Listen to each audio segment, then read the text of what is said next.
of 1993 That's when we started, the parents and everybody started trying to find a place.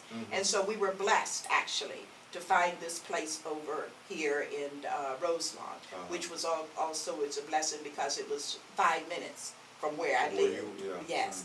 And so it was wonderful. And so we started that school, and we moved all the children into that school from pre-K through 8. We were then, because we had a library, we were then able to get our charter. We weren't able to get our charter when we were over here. We just had approval to operate. Because we didn't have all the things that we needed. Right. And so once we got the library, that's a long story, because the people that paid for the library was Procter & Gamble. Oh, yeah? But Procter & Gamble donated the money after I called a person by the name of Ogren, who was in Delaware with DuPont Corporation. So he said that, well, here at DuPont, we picked up a grantee for P&G, a small grantee. So now you don't worry about your library. I'll get them to pick up that for you. It's all about relationships. It's all about relationships. That's right. And so I remember it was in December 1993 that the money came through for the library. And then I was able to, that year, to get my charter, and the next year I was able to get bus transportation and all the other things. So you're saying that before you got the charter, you just had a school? Yes, they approved you to operate for 3 years. How did you fund that? Did the students have to pay to come? Okay, tuition. Students paid to come. Okay. Yeah, the student. Yeah, it's a private. Always has been a private school. Okay. But then I volunteered my service in order to keep. That would take a lot. Oh, it took a lot, but there was never any administrative costs.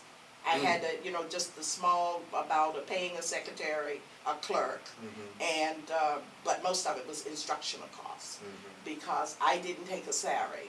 I was the first 6 months I was still working at Western Hills, and I had a lead teacher running the school. But after 6 months, I knew it was too much, so I decided to retire because I had enough years, minimum years. But after I retired, Xavier, where I had been working for 15 years as an adjunct, asked me to come and work full time when I was retired. So you were at Xavier as an adjunct. You were teaching at Weston Hill. And you had the school. And that was 6 months. Whole life. That was for 6 months. And then when I retired, Xavier asked me to come and work full time, and I said to them that I can't do this. I'm retiring to develop the school. And they said, well, if you just pick up 2 more classes, you'll be full time. And said you don't have to do all of the other things that everybody else does, just everyone else is doing. You just come and work for us, and we will support the school. So when you walk through here, you will all the desks that you will see for high school upper kids came from Xavier. All the chalkboards that were down in the church that came from Xavier. I mean, they gave me all of their old. Everything was old, like I said. But and then I had. What is it? One man's junk is another man's treasure. Trash is another man's treasure. Right. And then I bought the desk for the smaller kids from Lakota. So everything in the school, file cabinets and everything was old. And I used to tell the parents that, these old things or the used things never taught a child anything. As long as I had teachers who were very equipped. And all I needed at that time was teachers with a bachelor's degree. And I preferred them to have a bachelor's degree because I wanted them to have a liberal arts background. And because to me that was very important. And then I would look in their transcript from high school. For an example, my first lead teacher went to Summit Country Day. She had Latin. And I knew I would need a Latin teacher, but she didn't take Latin in high school. I mean, in college. So therefore, it was important for me to look at that to see what you knew how to teach. And so I took liberal arts teachers with very effective communication skills and train them in the Marvin Collins technique of teaching. And of this course, is why you're in the building, the first building, the Rosemont yeah, building. that's right. And so we just grew, and it grew so fast that in the next 6 years, we outgrew that building down there. Now what's 6 years? 3. Because it was 1993 that we moved over there, and we had to put our 6th, 7th, and 8th graders in that round center. Right. They didn't even And have this is the classrooms. school that's located on Don This is the Don one in Road. Don Road, Right. right. And so in 1996 is when this building here became Yeah, available. I want you to tell us a lot about this building that we're sitting in right now, because I consider it a gym in Cincinnati, and I think that a lot of people, I know a lot of people don't even know that this building is here, and if they know it's here, they don't know you own it, and that it is a school, and what it used to be with the borders and everything. I wanted you to talk about that. We probably have Okay. about 20, 30 minutes Okay, left. well, I'll try And to. I want to, get as much of that as we can. Okay, well, first of all, the same gentleman that I spoke to you about from DuPont Corporation, he came to town to see the library. And then, of course, about a month before that, the people from here, from Mercy Systems, had called me and said that someone said that I wanted their building, but I hadn't said that. It happened only because when I was in the church over here, I used to bring to this very room, sit here and have my children go and interview the old people who were in the house, because remember we didn't have a lot of books Right. and materials. Right. So they would, for their writing class, they'd come over here and interview the old people, and once they did that, they would come back and transcribe. So we did that every week, and I met the people here, and I happened to be sitting here one day, and I said, this would make a very good boarding school. That's all I had said. And so then they called me, and so it was just miraculous. The reason I have to tell you it happened this way. And Mr. Ogren was coming down, and I said to him, I checked with my board about this, and they have this old building, and all they can see is the broken glass. I said, but I think it has potential. I said, the broken glass, there's water in the basement and a lot of things, but I want you to look at it, because, and he had with him the General Motors in Dayton. He had the CEO with him. Okay. And Good so- company. Good company, yes, good company. So he had the CEO, and so that was giving me the feeling, they had credibility. And they walked through this building and they knocked on the walls. They just walked through the whole thing. And when Mr. Ogren walked outside of the building, he said to me, Mrs. Mims, don't let this building go. Wow. He said, this is a building just like where my child attended boarding school in London. He said, don't let it get away. So you had already bought it? I hadn't bought it. Okay. I was looking at it. Okay, I was, okay. And he says, don't let it go. So then, of course, I went back to my board and worked through with them. Okay. And tried to convince them to go along. And finally, because when I walked through, I could see I didn't see the broken glass. I mean, I could hear the sound of children.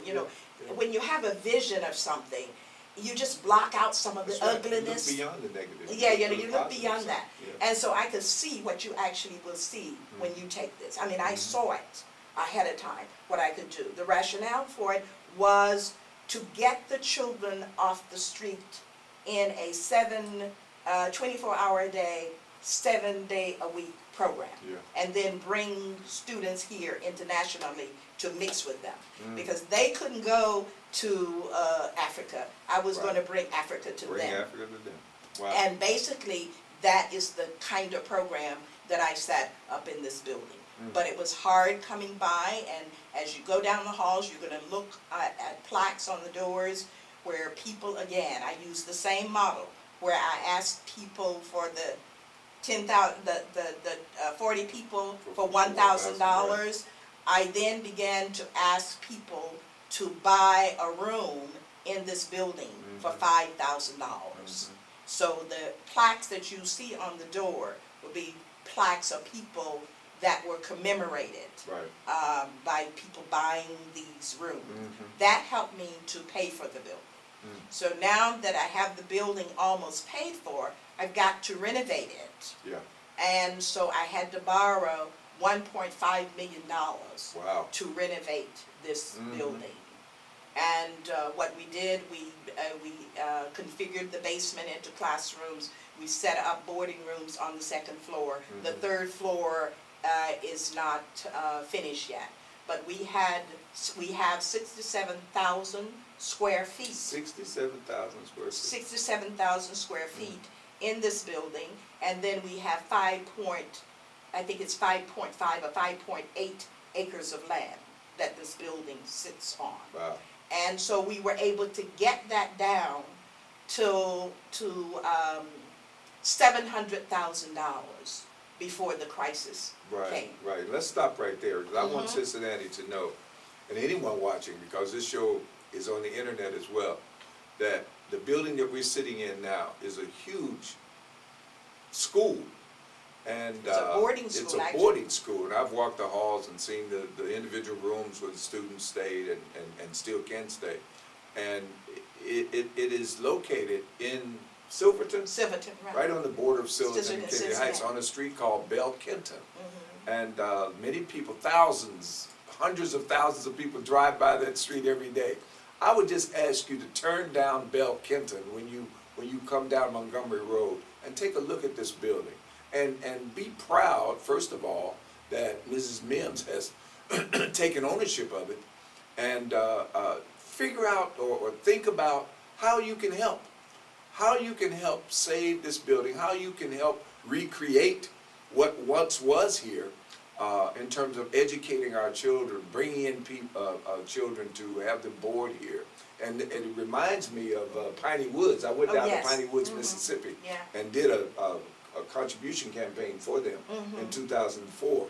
And I was so proud to just be there and to see. It was one of only, I think, 2 remaining black boarding schools around the country. I think there's one in Lawrenceburg, North Carolina. Right. And we could have that right here in Cincinnati. Well, it's been available. Yeah, it's been available. To Right, them for right, that. right. Yes. So I want people to know where it is. Bell Kenton Avenue is right here off Montgomery Road at the border of Silverton and Kennedy Heights. Just drive down or walk down the street and take a look at it. You will be impressed.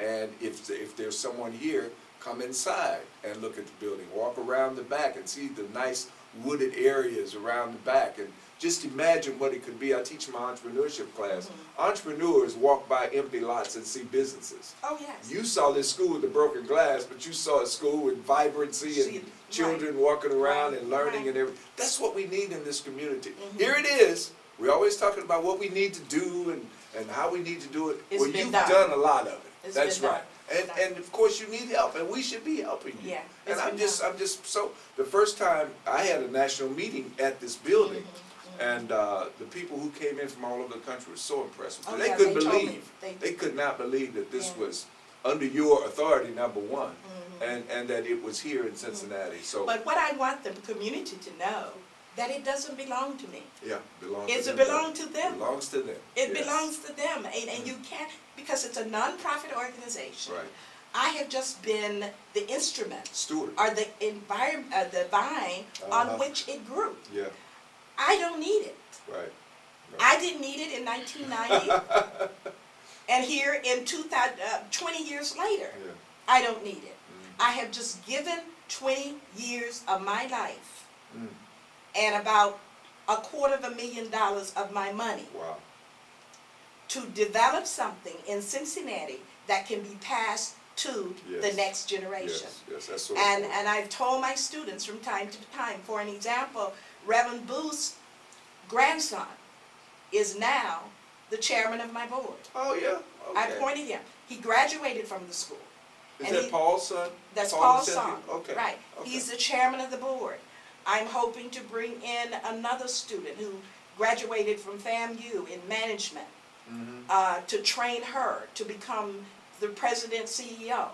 So what I'm trying to do is Ask me bring down. my kids back, whom I graduated, because they know the system. They have been taught the seeds. To make it short, the seeds have been planted into Yes, them. yes. That was There's the law of planted the into harvest me. again. Right, There's that's the it. law of the harvest again. And so that is what we need to be about. Yeah. It is one thing to send our kids away to college to get degrees, But it's another thing to send them away to college to get the degrees and then have a job for them when they get out of college. That's right, yeah. And so there's a lot here for children to return to Cincinnati.